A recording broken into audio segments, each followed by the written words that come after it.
you feel like you're secretly running around town in your jammies, but you look cute, right? Even if you do like advanced sewing or bridal sewing or whatever, I feel like in these like wintering months, I'm drawn to like very simple, fast reward kind of payoff projects. So I figured I'd share this with you.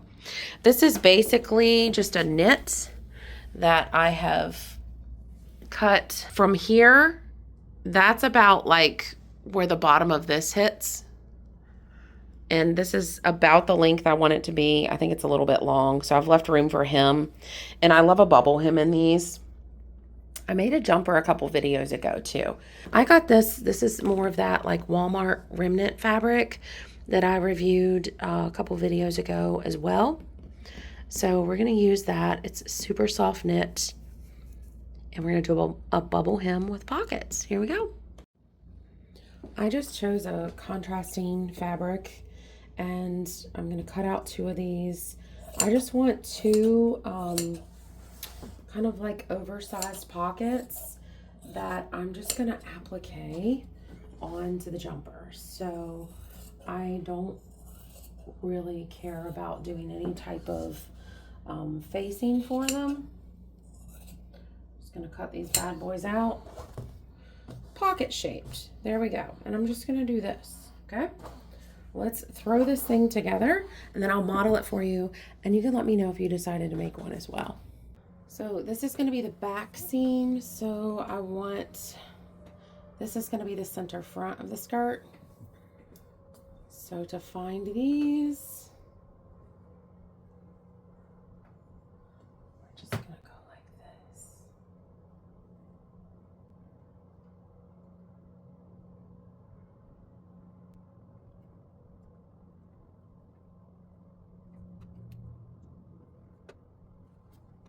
And match them up. This is called mirroring, and we use this all the time, even in bridal sewing or more advanced projects. This is like a really good trick to have in your back pocket. You don't always have to measure if you mirror.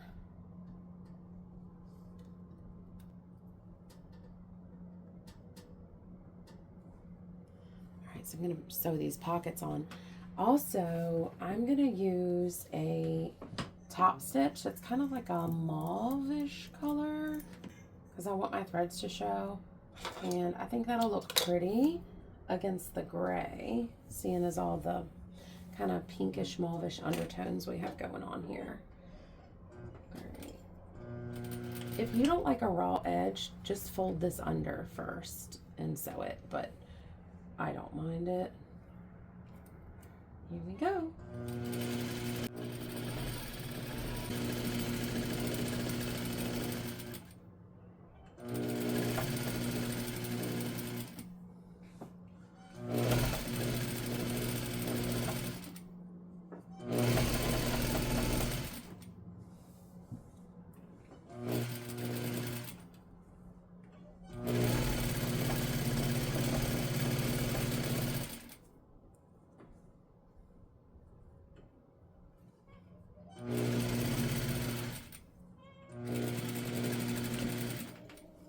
So now I'm going to do that back, center back seam. We're just going to go straight down from top to bottom. With knits like this, I like to kind of stretch them a little bit as I sew. And then when you press it, any of the puckering comes out. Like, I'll start it here. Then so one doesn't walk away from the other, I just kind of pinch it down a little ways down and give it a little bit of a stretch, and I'm squeezing these together.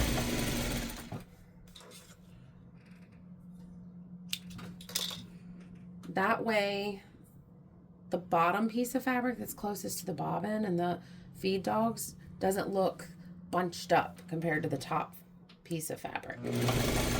If you're new here, welcome. I do teach bridal sewing techniques, as you can tell by the name of my channel. But I also like to say I'm a pro sewist who makes learning to sew easy.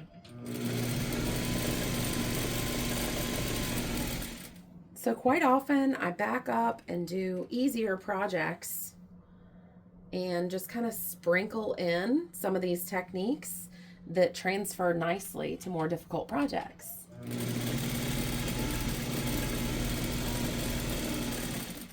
And that makes learning to sew very easy.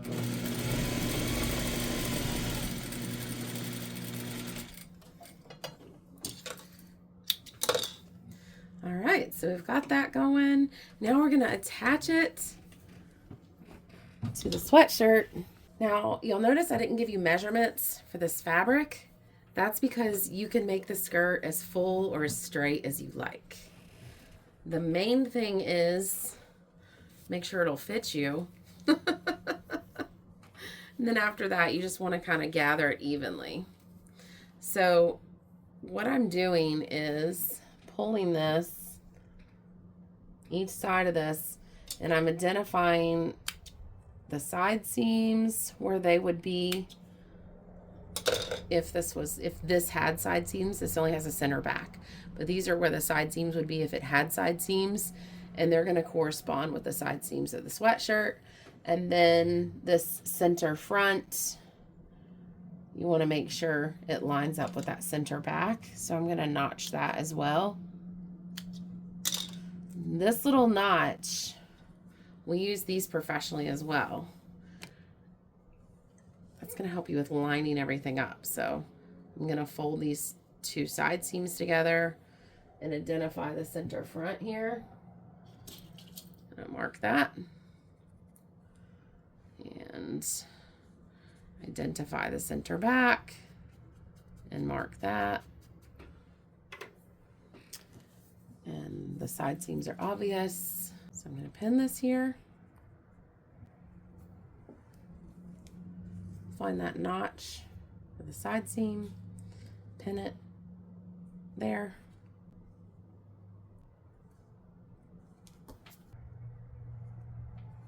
That one. And then the center back. We need to make sure they'll line up as well. Nice. Let's sew them together. I'm going to show you how I gather as I go. This is a super helpful technique as well. I use this all the time.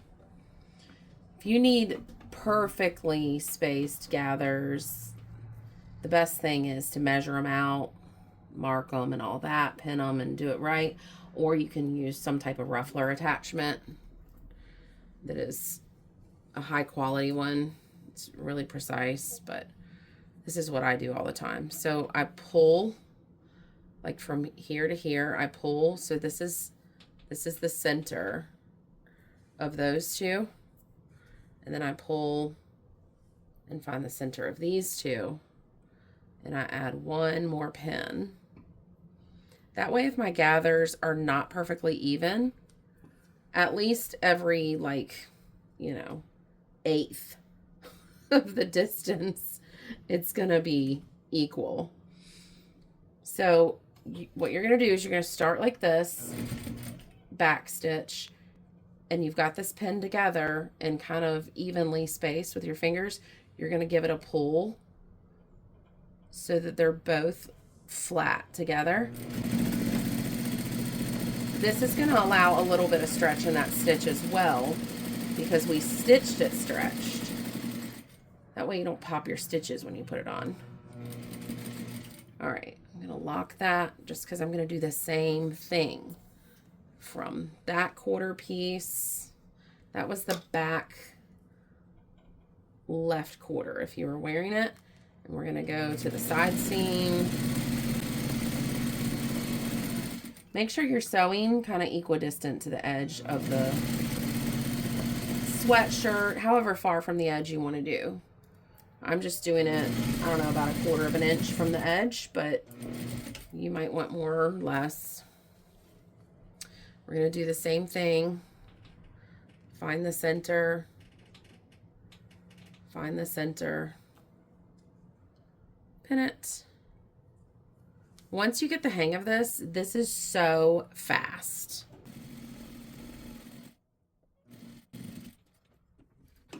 Now we need to check the length of it and see how much of a hem we need to have on it. And I'm going to show you how to do a bubble hem. They're super easy and they really make jumpers look very, very cute. They're very on trend right now. So to do a hem check, again, keeping with the idea of simplicity and making this very fast, I literally just held it up to me. It was like, I think I want it 3 inches shorter. Do know that the bubble hem does also make it a little bit shorter as well. So I'm going to make my opening for the elastic at the center back seam. And I'm going to put in like a bottom hem that's about 3 inches deep. This time I've got mauve on the inside and I've got navy blue on the outside. That's going to keep with that funky color scheme that I have going on. You might feel like kind of a blast from the 90s. Or you might like this like kind of like a gypsy boho look as well. I'm super excited about this because all the fabrics are so comfy. This is just something, you know, run out to the store, you know, go shopping in, lounge around the house, whatever, travel. Oh my goodness, I love traveling in these because you don't feel like constricted at all. It literally feels like you're just in this comfy nightgown, but it looks so cute. And people will be like, where'd you get that? And you're like, I made it in 15 minutes with no pattern.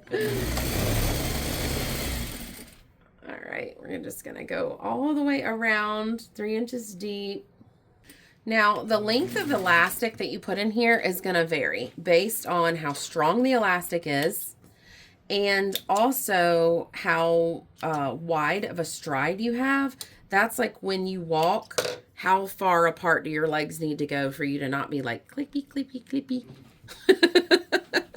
Everybody's stride's a little bit different, but a little bit similar. We're not that far off from each other. All right, so I've got this here. Essentially, you want the total elastic to be enough for your stride, but shorter than your whole hem circumference. That way it gathers it up really cute. So let me get that. Like I said, everybody's different, but if you must have a measurement, I've got 29 inches here, and I like kind of a weak elastic. I don't use like a thicker waistband elastic usually. It's called fold over elastic. You fold it over, and this is a lot of times what you see on nice necklines of knit shirts. Recognize that? So what we do with this is just use it, run it through just like a regular elastic. I just really like the strength level of it. It's not overbearing and it's nice and flexible. You don't really feel it around the hem, which is nice. So yeah, I'm going to do about 29 inches of this. Again, nothing too exact. So you can just do your regular safety pin like this. Or I made a tool. This is so junky, but it's so easy to make. You just take a large safety pin and I like hot glued it to the end of a spent lead pencil. And watch how much faster this is to push through. This is literally the one we use in the shop. So everything you use in a shop, even a professional sewing shop, everything doesn't have to be that fancy. So you just push it in here. And it makes it so easy to tunnel through. Of course, this is easier too because this bag is so deep. Having that 3-inch cuff on the bottom is really nice. Let's sew it nice and strong a couple of times.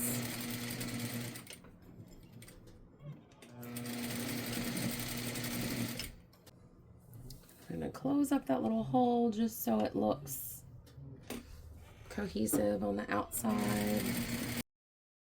Now it's time for the grand reveal. Let's see how it looks.